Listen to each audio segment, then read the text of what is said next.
ఇవాళ వాస్తవ సంఘటనతో రూపొందిన చిత్రాలన్నీ ఘన విజయం సాధిస్తున్నాయి. ఆ కోవకి చెందిన చిత్రమే దేవగుడి.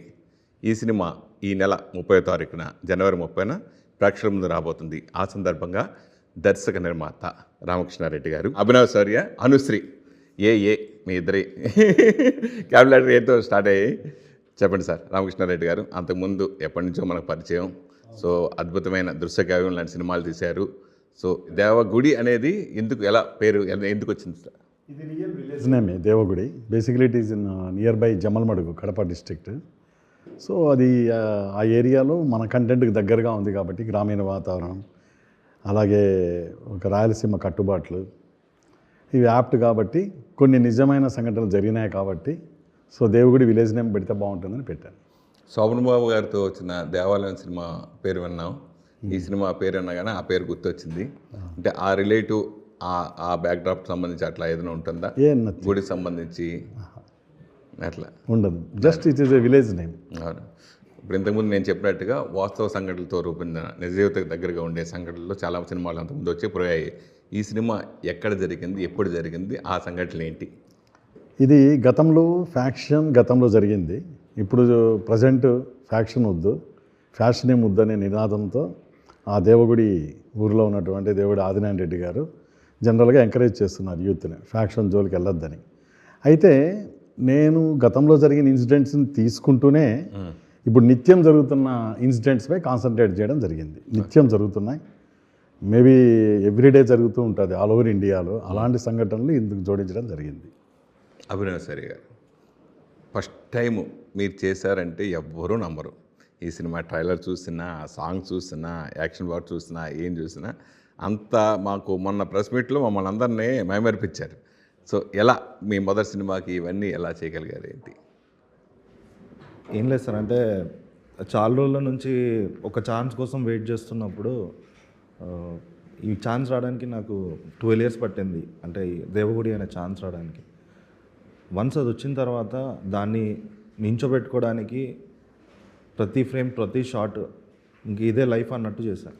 ఎందుకంటే దీని తర్వాత మీరు ఎంతోమంది చూస్తుంటారు, కొత్త వాళ్ళు వస్తూ ఉంటారు, మళ్ళీ వెళ్ళిపోతూ ఉంటారు.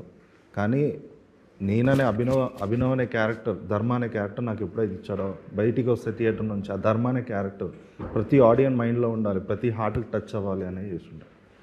మిమ్మల్ని ప్రేక్షకులు అభిమానించాలని అభినవ్ శౌర్య అని పేరు పెట్టుకున్నారా? ఏమో సార్ తెలియదు, కానీ అలా అభిమానించడానికే చేస్తున్నాం మా ప్రయత్నం. సో మీరు అన్నట్టు అభిమానించాలని కోరుకుంటున్నాను. అనుశ్రీ గారు చెప్పండి, మీ ఎంట్రీ ఎలా జరిగింది ఈ సినిమాలు? దేవగుడిలోకి ఎలా ఎంటర్ అయ్యారు? నాకు కాల్ వచ్చింది సార్. కాల్ వస్తే ఆఫీస్కి వెళ్ళాను. సార్ ఆడిషన్ తీసుకున్నారు, స్టోరీ చెప్పారు. స్టోరీ విన్నప్పుడే ఫిక్స్ అయిపోయింది సార్. శ్వేతారెడ్డి క్యారెక్టర్ చాలా బాగుంది. అప్పుడే అనుకున్నా ఈ మూవీ ఖచ్చితంగా సక్సెస్ అవుతుంది అని. అంటే మిమ్మల్ని నేను అంత ఆ రోజు స్టేజ్ మీద చెప్పినట్టుగా మిమ్మల్ని ఎలాగా ఎవరైనా మీరు అంజలిలో ఉన్నారు, కొన్ని లుక్స్లో ఇట్లా అని ఎవరైనా అన్నారా? అన్నారు సార్, చాలామంది అంటారు. సార్ కూడా అన్నారు. అవునా? అందుకనే ఈ సినిమా అవకాశం వచ్చింది అనుకోవచ్చా? ఓన్లీ వన్ సైడ్ అమ్మాయి యాజ్ ఇట్ ఈజ్ ఉంటుంది.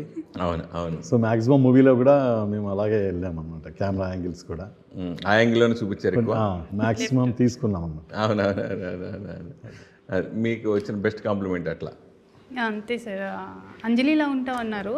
తర్వాత మూవీలో అయితే సార్ మాకు చెప్పిన సీన్స్ అవన్నీ 40 days వర్క్షాప్ చేసి ఆల్రెడీ ట్రైనింగ్ ఇచ్చి ఆన్ కెమెరా ముందుకి తీసుకెళ్లారు. అప్పుడైతే సార్ ఒక్కసారి వచ్చి చాలా బాగా చేసావమ్మన్నారు ఒక సీన్. అప్పుడైతే చాలా హ్యాపీ అనిపించింది. సరే నేర్పించి అంతా చేసిన సరే నా ముందుకు వచ్చి బాగా చేసావమ్మా సూపర్ అనేసరికి చాలా హ్యాపీ అనిపించింది. అది ఆ మెమరీ ఇంకా మర్చిపోలేదు. ఎలాంటి క్యారెక్టర్ సినిమాలు చేస్తున్నారు? శ్వేతారెడ్డి అంటే ఒక లవ్ ఉంటుంది, ప్రేమ ఉంటుంది, ఎమోషన్ ఉంటుంది, ఇంకా డాడీ గారాల కూతురు ఉంటుంది. అన్ని ఎమోషన్స్ ఇందులో ఉన్నాయి ఈ శ్వేతారెడ్డి క్యారెక్టర్కి. దృశ్యకావ్యం సినిమా పరంగా అద్భుతమైన సినిమా అది. సో కమర్షియల్గా ఎలా ఆడిన దాన్ని పక్కన పెడితే టోటల్ చేంజ్ మీలో ఈ సినిమా చేయడానికి, అంటే అసలు ఆ సినిమా పొంతం లేదు. సో కొంతమంది దర్శకులు ఒక్కొక్క కోణంలో దాని యాస్పిరెంట్లో వెళ్తూ ఉంటారు, ఆ ఇమేజ్తో వెళ్తూ ఉంటారు. మీ టోటల్ వేరియేషన్ ఈ సినిమాకి ఎందుకు వచ్చింది అంటే? యాక్చువల్గా అప్పుడు ఆ మూవీ తీయడానికి కారణం ఏంటంటే నాకు మైండ్లో ఒకటి మనసున్న మహానటి తీయాలనుకున్నాను. దానికి సంబంధించి చాలా వర్క్ చేశాను. చెన్నైకి వెళ్ళి కొన్ని బుక్స్, నాగిరెడ్డి చక్రపాణి గారు వాళ్ళు రాసింది, అనుబంధం విత్ సావిత్రి గారు. అన్ఫార్చునేట్లీ ఈ లోపు నాకు ఐఎమ్ అన్లక్కీ మ్యాన్, అది పెద్ద ప్రొడక్షన్ హౌస్ నుంచి రావడం, అదే మహానటి. సో అది నేను సరిగ్గా హ్యాండిల్ చేయగలనా లేదా, నేను నా మీద కాన్ఫిడెన్స్ పెంచుకోవడం కోసం తీసిన సినిమా దృశ్యకావ్యం. నా అస్సలు ఇదే దేవగుడే. ఓ అవును, అసలు అసలు నిజ స్వరూపం. Basically I'm from Kadapa. నాకు ఇట్లాంటి యాక్షన్ అంటేనే ఇష్టం. సో భగవంతుడు ఈ రూపంలో నాకు అవకాశం ఇచ్చాడు అనుకుంటున్నా. ఈ సినిమా కర్త కర్మ క్రియ అన్నీ మీరే, అంత బడ్జెట్ కాలేదు ఈ సినిమాకి. నాకు మంచి టీం ఉన్నారండి. సో దట్ నాకు అంత ఓన్లీ నేను డైరెక్షన్ మీదే కాన్సన్ట్రేట్ చేశాను. బిఫోరే ఎక్సర్సైజ్ చేశాను. లొకేషన్స్ కావచ్చు, సెట్ ప్రాపర్టీస్ కావచ్చు, మైక్రో లెవెల్ ఆ ప్లానింగ్ కంప్లీట్ అయింది. మా నేను మేనలుడే ఉన్నాడు, is BTech mechanical, Praveen Abbavaram. So ఆయన మొత్తం హ్యాండిల్ చేశారు. అంటే యాక్షన్ బ్యాక్డ్రాప్లో ఎన్నో సూపర్ డూపర్ హిట్ అయిన సినిమాలు చాలా ఉన్నాయి, కమర్షియల్ సక్సెస్ చాలా ఉన్నాయి. అయితే ఏ సినిమాతో ఈ సినిమా పోల్చుకోవచ్చు అంటే గతంలో వచ్చిన సినిమాలు, గతంలో వచ్చిన ఫ్యాక్షన్వే. కానీ కొంతమంది అంటున్నారు వివినాయక్ మూవీలో లాగా అనిపిస్తుంది, ట్రైలర్ చూస్తే బి గోపాల్ లాగా అనిపిస్తుంది కదా మరి. అదే అన్నారు. బట్ ఏమాత్రం పొంతన ఉండదు. గతంలో అంత గొప్ప డైరెక్టర్లు అబౌట్ ఫ్యాక్షన్ మ్యాక్సిమం చూపించారు. నేను ఆ కొన్నాను ఎక్కువ టచ్ చేయలేదు. ఇట్స్ ఏ కంటెంట్ బేస్డ్, కొంతవరకు వస్తుంది. The story will drive the movie. Okay, మీలో దర్శక నిర్మాత రెండు ఉన్నాయి. సో ఏది ఎలా డామినేట్ చేస్తుందంటే? నాకు దర్శకుడిగానే డామినేట్ చేస్తూ ఉంటాను నా మైండ్ ఎప్పుడు. క్రియేటివిటీ ఫీల్డ్ అంటే చాలా ఇష్టం. ప్రీవియస్ అనుభవం అంటే ఏం లేదు. నేను శ్రీకాంత్ గారితో మూవీ చేస్తున్నప్పుడే నేను మొత్తం 24 క్రాఫ్ట్స్ మీద ఒక గ్రిప్ తెచ్చుకున్నాను. మోరెవర్ శ్రీకాంత్ హీరో గారు కూడా అన్నారు, భయా నువ్వు డైరెక్టర్ అయితే బాగుంటావేమో అన్నారు 2-3 సార్లు. అనుకున్నట్టు అయ్యానేమో మరి తెలియదు. సార్ మీ క్యారెక్టర్ గురించి చెప్పండి. నా క్యారెక్టర్ పేరు ధర్మ ఈ మూవీలో. సో నేను ఏదైతే శ్వేత, రాఘవ అండ్ వీరారెడ్డి వాళ్ళ ఇంట్లో మా డాడీ చిన్నప్పటి నుంచి నేను అక్కడే ఉంటాం. మా డాడీ వాళ్ళ డ్రైవర్. సో అక్కడ పనిచేసే క్యారెక్టర్ నాది. సో నాకేంటంటే చిన్నప్పటి నుంచి వీళ్ళకి ఒక రిలేషన్ ఉంటుంది, ఒక ఫ్రెండ్షిప్ రిలేషను. అంటే నేను మా ఫ్రెండ్ ఎవరైతే రాఘవ ఉన్నాడో, నేను వాడి పక్కన ఉంటే పడుకోకుండా ఉండలేడు. నేను ఎప్పుడు వాడి పక్కనే ఉండాలి, నేను లేకపోతే పడుకోడు, ఫుడ్ తిన్నాడు. సో అంత బాండింగ్లో ఉంటుంది నా క్యారెక్టర్. అండ్ ఇంకోటి, వీళ్ళకి ఏమన్నా అవ్వాలని ట్రై చేసినా, ఎవరు నన్ను అటాక్ చేయాలన్నా నన్ను దాటుకొని రావాలి. సో అలాంటి క్యారెక్టర్ నాకు సార్ ప్లే చేయడానికి ఆ ఛాన్స్ ఇచ్చారు. ఎప్పుడైతే ఆ క్యారెక్టర్ సార్ చెప్పారో, ఆల్మోస్ట్ కొన్ని గంటలు చెప్పాడు స్టోరీ నాకు సార్. ఆ క్యారెక్టర్ అంత డీప్కి ఎక్కిన తర్వాత ఎవ్రీడే సార్తో ట్రావెల్ చేస్తూ ప్రతి సీను, ప్రతి షాట్ సార్ ఇంకోసారి చేద్దామా, ఇది ఇలా చేద్దామా అని మళ్ళీ వర్క్షాప్ చేస్తూ, మళ్ళీ వర్క్షాప్లో కూడా సార్ ఎన్హాన్స్ చేసి, మళ్ళీ సెట్లోకి వెళ్ళిన తర్వాత కూడా ధర్మ అంటే ఇలా నించోవాలి, ఇలా కూర్చోవాలి అనేది అన్నీ ఎక్స్ప్లెయిన్ చేసి, నువ్వు ఒక ఎమోషన్లో ఇంత ఎక్స్ట్రీమ్ వెళ్ళాలి, ఇంత వెళ్ళొద్దు, ఇంత సెటిల్ చేయాలి, ఇక్కడ ఇంకా దాటాలి, అన్ని లేయర్స్ అన్ని ప్రతి దగ్గర కూడా డిస్కషన్ చేస్తూ చేసిన క్యారెక్టరే ధర్మ.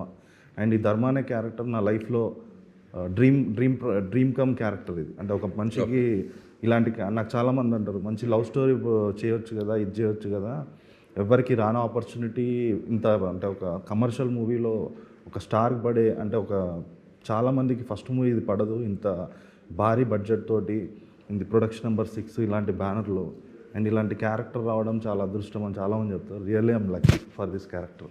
అవునా? అంటే మిమ్మల్ని చూస్ చేసుకున్న తర్వాత అంటే మీకు డాన్స్లో కూడా ఎరగదీశారు, ఫైట్స్లో అదరగొట్టారు. సో ఇవన్నీ ఏది మీకు బాగా ఇదిగా అనిపించింది, టఫ్గా అనిపించింది? అంటే డ్యాన్స్, ఫైట్స్ నిజంగానే చేస్తున్నాం సార్. ఎందుకంటే మీకు చెప్పాను కదా, ఆపర్చునిటీ రావడమే ఎక్కువ. ఆ ఆపర్చునిటీ వచ్చిన తర్వాత ఇంకా బెస్ట్ చేద్దాం అని చేస్తున్నప్పుడు ఒక ఇన్సిడెంట్ జరిగింది. ఫైట్ చేసే టైంకి, అంటే ఒక సీన్ చేయాలి, నెక్స్ట్ డే ఫైట్ ఎపిసోడ్ ఉంది. ఆ ముందు సీన్ చేసే టైంకి న్యాచురల్గా పడేది ఉంది. సో అది కొంచెం ఎమోషన్గా రియల్ రోడ్ మీద పడిపోయాం. పడడం వల్ల చిన్న ఇక్కడ చెస్ట్లో పెయిన్ వస్తే లేచేసరికి ఊపిరి ఆడట్లేదు, అంటే తెలియట్లేదు, అంత పెయిన్ వచ్చింది న్యాచురల్గా పడి. అయినా షార్ట్ చేసేసినాం, ఆ పెయిన్లో కూడా షార్ట్ అంతా కంప్లీట్ అయింది. బయటకు వచ్చి ఒక షార్ట్ తర్వాత పక్కన కూర్చుంటే పెయిన్ వస్తుంది. మేబీ ఇంకా ఊపిరి ఆడకపోదు, మేబీ అయిపోతుందేమో అన్న అంత పెయిన్ వచ్చింది. తర్వాత రిలాక్స్ అయిపోయి మేబీ రిబ్బిరిగిపోయిందేమో అనుకున్నా. ఓ సో అంత పెయిన్ వచ్చిన తర్వాత నెక్స్ట్ డేనే మాకు మళ్ళీ ఫైనల్ క్లైమాక్స్ ఎపిసోడ్ ఉంది. అక్కడ చేసేటప్పుడు ఫైటర్స్ అందరూ వచ్చి కొట్టడం చేయడం ఇదంతా చేస్తున్నప్పుడు వీళ్ళు వచ్చి ఆ రిబ్బు మీదే కొట్టేవాళ్ళు. ఆ పెయిన్ మళ్ళీ ఇంకా డబల్ అయ్యేది. సో అప్పుడు అనిపించింది ఇంత టఫ్ ఉందా, కానీ సినిమా ఆపర్చునిటీ వచ్చింది, చచ్చిపోయినా పర్లేదు చేద్దాం అన్నంత రిస్క్ చేసేసి ఉండే. ఆ తర్వాత వెళ్ళి హాస్పిటలైజ్ అయ్యి 10 days బెడ్ రెస్ట్ తీసుకున్నాను. ఓ అసలు ఇప్పుడు మాకు చెప్పలేదు. ఓకే, అవునా? హాస్పిటల్ అయిపోయినప్పుడు అర్థమైంది హెల్త్ బాగాలేదని నేను చెప్పుకుంటారు. ఏమైందంటే ఇట్లా అయిందని అప్పుడు వాస్తవం చెప్పాడు. అభినవ్ శౌర్య, అనుశ్రీ ఎంపిక ఎలా జరిగింది ఈ సినిమా పరంగా అంటే? ఆడిషన్స్ అండి. త్రూ వాళ్ళు ఎవరో నాకు తెలియదు. అవునా? త్రూ ఆడిషన్సే కాస్టింగ్ కాల్ ఇద్దాం అనుకున్నాను. నోన్ సర్కిల్లో చూద్దామంటే ఫస్ట్ ఈ అబ్బాయి వచ్చాడు. నాకు ఆడిషన్స్లో ఒక కంటెంట్ చేశాడు, నా కళ్ళలో నీళ్ళు తెప్పించాడు. సో అంత ఎమోషనల్గా ఉంది ఈ పర్సన్. ఇంకా కట్అవుట్ ఉంది కాబట్టి ఫైట్స్ డ్యాన్స్ ఇవన్నీ ఆల్రెడీ ఆయన వచ్చే ముందే తెప్పించుకొని చూశాను, ఆయన కొన్ని చేసుకున్న డ్యాన్సెస్. సో కన్ఫర్మ్ చేసి సెకండ్ ఆపేసాను, చేయలేదు మళ్ళీ. No auditions, closed, only 1. Okay. కొంతమంది సజెస్ట్ చేశారు ఇంకా చూడండి బెటర్మెంట్ వస్తుందేమో అని. నాకు ఫిక్స్ అయిన తర్వాత వాళ్ళను ఇంకా 9 మందినో 10 మందినో చూసి మళ్ళీ వాళ్ళని వెనక్కి పంపితే వాళ్ళకి ఎంతో బాధ ఉండొచ్చు, ఎందుకు మనకు అనుకున్న వ్యక్తి వచ్చిన తర్వాత అని స్టాప్ చేశాను. బట్ హీరోయిన్కి అయితే చాలా రోజులు కష్టమైంది. Okay okay okay. Almost 9 months delay కూడా అయింది. అవును. అది ఓకే. అంటే వీళ్ళ ఎంపిక పక్కన పెడితే ఈ టైటిల్ అంటే ఆ ఊర్లో జరిగిన కథ, ఇది దేవగుడి ఊరిలో జరిగిన కథ కొంత జరిగిందండి. అంటే ఒక 25% అక్కడ జరిగింది. దో బిగినింగ్లో వచ్చే ఆల్మోస్ట్ ఎపిసోడ్స్ అన్నీ మ్యాక్స్ అప్ టు ఇంటర్వల్ దాకా అక్కడ రియల్గా జరిగిన ఇన్సిడెంట్స్ అయ్యి. అంటే ట్రైలర్ చూసినా కానీ సాంగ్ చూసినా కానీ ఇవన్నీ చూసిన తర్వాత ఎక్సెప్ట్ హీరో హీరోయిన్లు అంటే ఓ భారీ బడ్జెట్ సినిమా లాగే కనిపించింది విజువల్గా, మొత్తం విజువల్ వండర్గా అనిపించింది. ఎగ్జాక్ట్లీ అదే. ఆ రిస్క్ మీకు బడ్డని అనిపించుకోలేదా? నేను కథను ఎక్కువ నమ్మాను. సో ఆల్ క్యారెక్టర్స్ వాళ్ళు చేస్తున్నంతసేపు ఆ క్యారెక్టరే సినిమాలో హీరో అయితే హీరో, హీరోయిన్ చేస్తే కూడా హీరోయిన్ కూడా లైక్ హీరో లాగా. ఇప్పుడు రఘుకుంచి గారు వీరారెడ్డి వస్తే he's rolling the title role. So అది కూడా అంటే every character is running the movie. So maximum నేను స్టోరీనే హీరో అనుకున్నా. సో అప్పుడు నాకు కొత్త వాళ్ళు పెడితే పాత వాళ్ళు పెడితే కొత్త వాళ్ళే కరెక్ట్ దీనికి అనిపించింది కూడా. రిస్కే తీసుకుందాం అనుకున్నా. రఘు గురించి క్యారెక్టర్ చాలా బాగుంది ట్రైలర్ చూసినప్పుడు. సో ఆయన క్యారెక్టర్ గురించి ఏం చెప్తారు? ఆయన దేవగుడి వీరారెడ్డి, ఒక ఫ్యాక్షన్ లీడర్, ఊరి కట్టుబాట్లకు బాగా మంచి సాంప్రదాయాలకు గౌరవం ఇచ్చే వ్యక్తి. ఆ చుట్టుపక్కల ఊర్లంతా కూడా అతన్ని బాగా గౌరవిస్తారు. అలాంటి ఒక క్యారెక్టర్. మీరు ట్రైలర్లో అనుకుంటున్నట్టు కన్ఫ్యూజన్ ఉంటుంది. సో బెటర్ విలన్నా హీరో, విలన్నా పాజిటివ్ క్యారెక్టర్ నెగిటివ్ క్యారెక్టర్ అనేది డౌట్ వచ్చింది. Will be the suspense. ఆ యాంకర్ విలన్ అంటే కూడా ఒప్పుకోలేదు కదా మనోడు, ఫీల్ అయ్యాడు కదా. ఆయన ఆల్మోస్ట్ చెప్పాడని నేను అనుకోవట్లేదు. కొంచెం ఇదే అయ్యాడు కదా ఆయన. సో తను స్టోరీ చెప్పినప్పుడు తను ఏమన్నాడు రఘు? చాలా ఇంట్రెస్ట్గా ఫీల్ అయ్యాడు. Fights moments, the walk style of Rayalaseema Reddy ఎలా నడుస్తాడు ఇవన్నీ కూడా నేను ఆయనకు చూపించాను. ఇంకా ఆయన కొంచెం గడ్డం పెంచుకుంటే బాగుండేది, నాకు పూర్తిగా రాదనేవాడు. చుట్టగాలిస్తే బాగుండేది, మరో బాలకృష్ణ లాగా చూపించింది. కొన్ని డిజైన్ చేసి కూడా చూపించాను. సో మీసాలు పెంచడం, గడ్డం పెంచడం ఇంకా కొంచెం ఇంట్రెస్ట్గా ఉంటే బాగుండేది. కానీ బట్ అదేదో అమెరికాకు అటు ఇటు వెళ్ళేవన్నీ ఉండడం వలన ఎక్కువ రోజులు టైం కూడా లేక వెళ్ళిపోయాం. లేకపోతే నెక్స్ట్ లెవెల్లో కనిపించేవాళ్ళు. ఇంకా మీరు బాలకృష్ణ గారితో పోల్చారు. బాలయ్యబాబు సినిమా రెగ్యులర్గా చూస్తారా మీరు? చూస్తాను. ఆ యాక్షన్ సినిమాలు అంటే నేను ఆయన ఫ్యాన్స్ కూడా. ఫ్యానా? ఓకే. ఎప్పుడో చిన్నప్పటి నుంచి. అవునా? ముందు పెద్ద ఎన్టీఆర్. మీరెవరు ఫ్యాను? పవన్ కళ్యాణ్. ఓ వర్ష. సరే, అంటే మీరు డాన్స్ చిరంజీవి గారు, తర్వాత రజనీకాంత్. దీంట్లో చిత్ర గారి సాంగ్ మాత్రం బాగా హైలైట్ అయింది, చాలా బాగుంది. లిరికల్గా కూడా అద్భుతంగా ఉంది. ఆవిడని అప్పుడు ఆ పాట ఆవిడ చేతే పాటించాలని ఎలా అనిపించింది? ఆ పాట వీలైతే మీరు అద్భుతంగా మేకింగ్లో చూసి చాలా బాగా పాడారు. 2 లైన్లు కూడా పాడారు. నేనా? అందరూ వెళ్ళిపోతారు. లేదు, ఆ పాట నిజంగా చాలా బాగుంది. అను పడుతుంది. నాకు తెలియదు ఎవరు పాడితే మీరు డిసైడ్ అవ్వండి. ఐలోపు ఇంటర్వ్యూలో ఆ పాట నాకు ఫలవ కావాలంతే. అది బేసిక్గా మేకింగ్ అయిపోయిన తర్వాత ఎడిట్ చేసి లీడ్ రైటర్స్ పంపించామన్నమాట. ఒక ముగ్గురు ఇద్దరు బాగా రాశారు. రఫ్ ట్రాక్ అయిపోయింది, పాడేశారు. లేదండి, అసలు మ్యూజిక్కే కంపోజ్ చేయలేదు. ఓకే. ఫస్ట్ ట్యూన్ తీసుకోకుండా మేము షూట్ చేసినవన్నీ ఎడిట్ చేసాం. విజువల్ వితౌట్ ఎనీ సౌండ్ పంపించాను. Okay okay. అది చూసిన తర్వాత వాళ్ళు అందులో ఉన్న భావాన్ని ఎక్స్ప్లెయిన్ చేశాను, రాశారు. దీనికి నీట్గా ట్యూన్ చేశారు. ఎవరు? మదీన్ ఎస్కే గారు. తర్వాత రఫ్ ట్రాక్ పాడితే అద్భుతంగా ఉంది. ఆ రఫ్ సింగర్ పాడిందే నాకు చాలా బాగా అనిపించింది. మ్యూజిక్ డైరెక్టర్ సజెస్ట్ చేశారు, చిత్రా గారు అయితే ఇంకా స్పీడ్కి వెళ్తుంది సార్ అని, చేద్దామండి అని వెంటనే మేము చిత్రా గారి దగ్గరికి వెళ్ళి పాడించుకొచ్చామండి. అది ఈ సినిమా మ్యూజిక్ పరంగా నిజంగా హైలైట్గా చెప్పుకోవచ్చు. ట్రైలర్లోనే తెలిసిపోయింది అతను బ్యాక్గ్రౌండ్ మ్యూజిక్ కానీ సాంగ్స్ కానీ చాలా బాగా చేశారు. అతను బోలే రిలేషన్ అనుకుంటా కదా, బోలే రిలేషన్ ఏదో అనుకుంటా, దాని గురించి ఏం చెప్తారు? నాకు అంత ఐడియా లేదండి. నేను కేవలం ఆయన ప్రైవేట్ ఆల్బమ్ సాంగ్ చూసి కనెక్ట్ అయ్యాను. ఆయన నెంబర్ వేరే వాళ్ళ ద్వారా మా అభినవ్ శౌర్యకి చెప్పాను, ట్రై చేయమంటే చేసి నెంబర్ ఇచ్చాడు. నేను ఫోన్లో మాట్లాడి మా ఆఫీస్ పిలిపించి డిస్కస్ చేశాను. ఆయన ఇంతకుముందు ఏం సినిమాలు కూడా చేసినట్టు లేరు అనుకుంటాను, అఫ్కో అంత క్లారిటీ లేదు. కేవలం ఒక సాంగ్లో ఆయన ఒక మ్యూజిషియన్ అయితే నాకు కనిపించాడు, ఈజ్ బెటర్గా చేయగలరని ఆయనకి ఇవ్వడం జరిగింది. Background score, songs. కానీ ఇందులో ఒక సాంగ్, ఐటమ్ సాంగ్ మన రఘుకుంచే గారే చేశారు. మోసపోతిరో మామ. బాగుంది, ఆ సినిమా కూడా చాలా బాగుంది. అవును. ఇంకోటి ఏదో రొమాంటిక్ సాంగ్ ఉంది, రిపీట్ అనేది కూడా మొన్న, అది మదీన్ ఎస్కే గారు చేశారు. బాగుంది ఆ సాంగ్స్ కూడా చాలా బాగుంది. అది మెయిన్ అంటే మీరు ఫర్దర్గా డైరెక్టర్గా కంటిన్యూ అవ్వాలనుకుంటున్నారా, ప్రొడ్యూసర్గా చేయాలనుకుంటున్నారా? డైరెక్టర్గానే ఎక్కువ అవ్వాలనుకుంటున్నానండి, మ్యాక్సిమం 99%. ఇది మెయిన్ పర్టికులర్ యాక్షన్ ఎపిసోడ్స్ నిజంగా థ్రిల్లింగ్ అనిపించాయి, దాని గురించి ఏం చెప్తారు? యాక్షన్ ఎపిసోడ్స్ యాక్చువల్గా ఏంటంటే ఆ ఎమోషన్ డ్రైవ్ చేస్తుంది ఫైట్ని. అంటే ఆడియన్ ఎప్పుడు ఫీల్ అవుతాడో ఆయన, అప్పుడే ఫైట్ కంటెంట్ అనేది స్టార్ట్ అవుతుంది. బేసిక్గా వీళ్ళు ఫైట్ చేయడానికి ఇష్టపడరు. ఈవెన్ దేవుడు వీరారెడ్డి కూడా వెరీ సాఫ్ట్ కార్ అన్నారు. బట్ అవతల వాడు మరీ మీదకి వచ్చే కొద్దీ ఎంత దూరం పరిగెత్తామప్ప, ఇట్లా పరిగెత్తా పోతా ఉంటే ఇంటికాడికి వచ్చి నరకరామనల్ని తొక్కరా బ్రేక్ అని వీళ్ళు రివర్స్ అవుతారు. ఇంకా ఓకే ఓకే. అంటే మీకు తెలిసిన వాళ్ళు ఎవరైనా బ్యాక్గ్రౌండ్ ఈ సినిమా రంగంలో ఉన్నారా? తెర మీదకి వచ్చినప్పుడు ఎలాంటి చిన్న బెదిరికోలు లేకుండా, అంటే యాక్షన్ సంబంధించి ఏమైనా శిక్షణ ఏమైనా తీసుకోవడం అట్లాంటి సంబంధించి ఏమైనా జరిగిందా? నేను ముంబైలో థియేటర్ యాక్టింగ్ చేశాను, కిషోర్ నమిత్ కపూర్ అని. Okay okay. అక్కడ 1 year కోర్స్ చేసిన తర్వాత ఇక్కడికి వచ్చి, అంటే ముందు షార్ట్ ఫిల్మ్ చేసి ఉండే. ఓకే. అట్లా ట్రై చేస్తూ మెల్లిగా ఇన్స్టిట్యూట్కి వెళ్ళి కంప్లీట్ చేద్దాము, ప్రాపర్గా వెళ్దాం అనేసి అక్కడికి వెళ్ళిన తర్వాత ఇక్కడికి వచ్చి ట్రయల్స్ చేయడం స్టార్ట్ చేసాం. మీరు చేసినట్లు బాగా నచ్చిన అంశం అంటే ఏంటి? అది సస్పెన్స్ సార్. ఈ మూవీలో చెప్పలేను, బట్ అది నాకు చాలా ఇష్టం.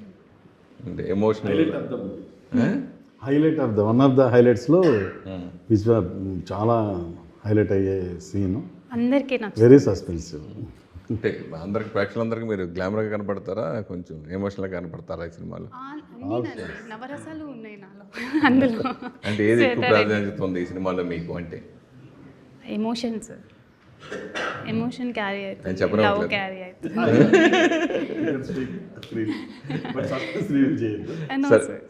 మెయిన్ హైలైట్స్ గురించి అడిగితే ఏం చెప్తారు ఈ సినిమా? మూవీలో I think so 7 to 8 highlights ఉన్నాయండి. అంటే దాదాపుగా ఎవరు గెస్ చేయలేరు నెక్స్ట్ జరగబోయేది. చాలామంది, అంటే కొంతమంది జర్నలిస్ట్ చూశారు మూవీని, కొంతమంది పేర్లు చెప్పలేను, వాళ్ళైతే మేము కనిపెట్టేస్తాము జనరల్గా, మా వల్ల కూడా అవ్వలేదు అని చెప్పారు. జనరల్గా మేము గెస్ట్ చేస్తాము, నంబర్ ఆఫ్ మూవీస్ చూస్తుంటారు కదా, మేము ఆ పల్స్ ఆఫ్ ద డైరెక్టర్ని పట్టుకొని నెక్స్ట్ ఇలా ఉంటుంది అని మేము అనుకుంటే అలా లేకుండా వెళ్ళిపోవడమే బాగా నచ్చింది అన్నారు. అంటే కొంతమంది మన దగ్గర డబ్బు ఉంది కదా, మన డైరెక్టర్ అవ్వాలని కోరిక ఉంది కదా, అలా కోరికలు తీర్చుకోవడానికి మీరు డైరెక్షన్ ఎంచుకున్నారా లేదంటే? నేను చెప్పాను కదా, గతంలో మనసున్న మహానటి తీయాలని నాకు కోరిక ఉండే, అవునవును, దాని దృశ్యకావ్యం తీశాను. తర్వాత అది జారిపోయింది. సో నా బ్రెయిన్లో ఉన్నది ఎప్పుడో తీయాలి ఇలాంటి మూవీస్. అన్ఫార్చునేట్లీ కొద్దిగా దూరం అవ్వాల్సి వచ్చింది కొన్ని మూవీస్ మీద వేసుకొని. సో ఆ గ్యాప్ నుంచి రికవర్ అయ్యి మళ్ళీ వచ్చి దేవగుడి పట్టుకున్నాను. సో నేను డబ్బులున్నాయని డైరెక్షన్ చేయట్లేదు, డైరెక్షనే ఇష్టం కాబట్టి ఎవరిని అడగడం ఎందుకులే, మనకున్న కెపాసిటీస్లో చేసుకుందామని నేను ప్రొసీడ్ అవుతున్నాను. కొత్త వాళ్ళు టైటిల్ దేవగుడి, ఒక ఊరి పేరు. ఈ సినిమాని ఎందుకు వచ్చి ప్రేక్షకులు చూడాలి అంటే? ఫస్ట్ ఆఫ్ ఆల్ ట్రైలర్ ఒకటి, మెయిన్ ట్రైలరు ఆ ఫీల్ గుడ్ కంటెంట్ చిత్రాంగన రూపంలో లిటిల్ బిట్ స్టోరీ కూడా రివీల్డ్ కంప్లీట్గా సాంగ్ అక్కడ ఉంది.